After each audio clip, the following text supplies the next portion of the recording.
Today is day 18 of NoFap, and I had a very good night last night, actually. It's been ups and downs. I always describe it as if heaven and hell were to combine into one. That's how NoFap feels like.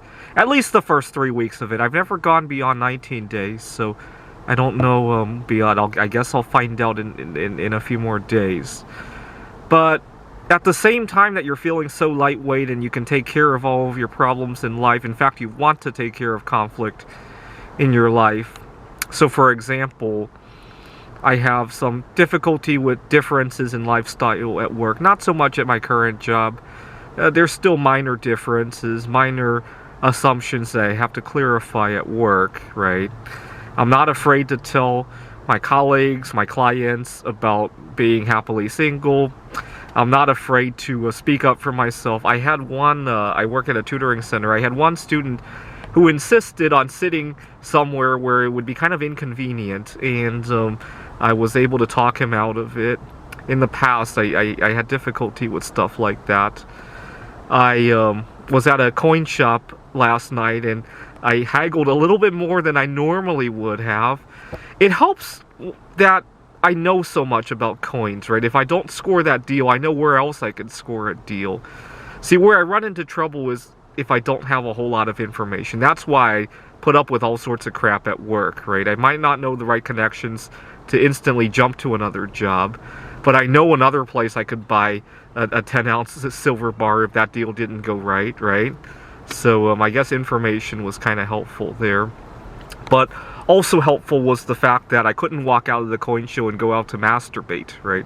If I allowed myself to do that, oh my god, I just need to get the coins now so I can go to my car and masturbate. And that's when I really suffer, right?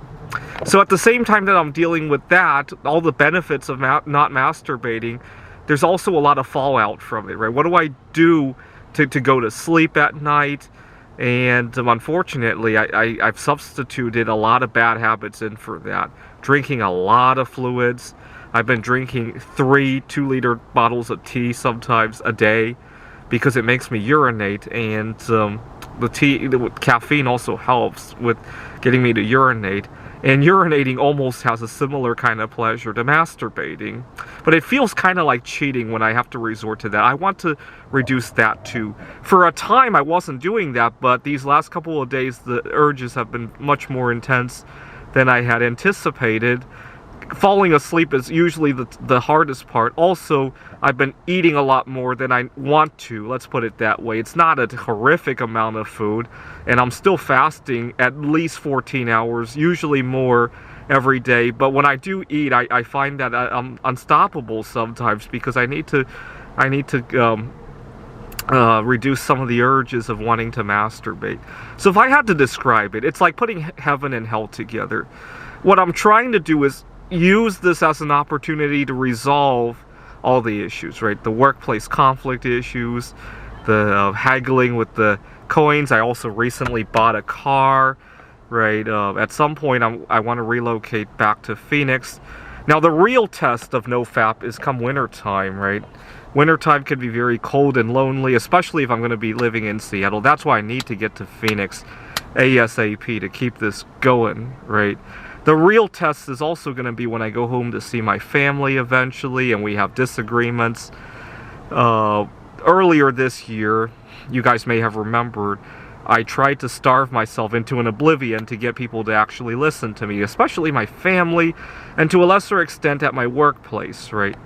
I was shooting for, earlier this year, May 15, we had a lunar eclipse, and in March, April, I lost, I think, 15 pounds before I went up to my boss to talk about this, because my boss was concerned about me. He was thinking about my mental health. Oh, go ahead and have that day off, right? That was what I was shooting for. To a minor extent, I got it, but then I got a lot of flack, and my schedule became very wonky after that. Long story short, I became part of the Great Resignation statistic, but I had one last swing at him, and I'm so pleased I did that. But unfortunately, ever since I quit masturbating, there's no way I could do a hunger strike in the middle of this masturbation strike. There's no way. Except this isn't even a strike anymore because my appearance doesn't change when I stop masturbating. Right now, it's kind of the opposite of a strike. Nobody knows what I'm going through, and I have to suffer all of this alone. And because of the people I work with, it's not practical to tell everybody that I'm around what's going on. Right? I might be able to tell one or two close colleagues. Certainly can't tell my students at the tutoring center.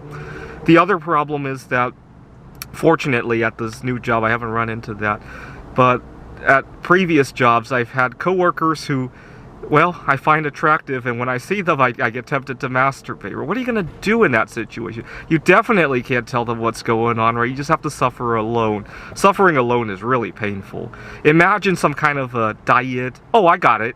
Imagine you needed to use medical marijuana, but you're in a state where it's still legal to discriminate and fire somebody for using marijuana. You just have to suffer alone, right? That's how quitting masturbating feels like, right? Anyway, 18 days. It's kind of like heaven and hell combined.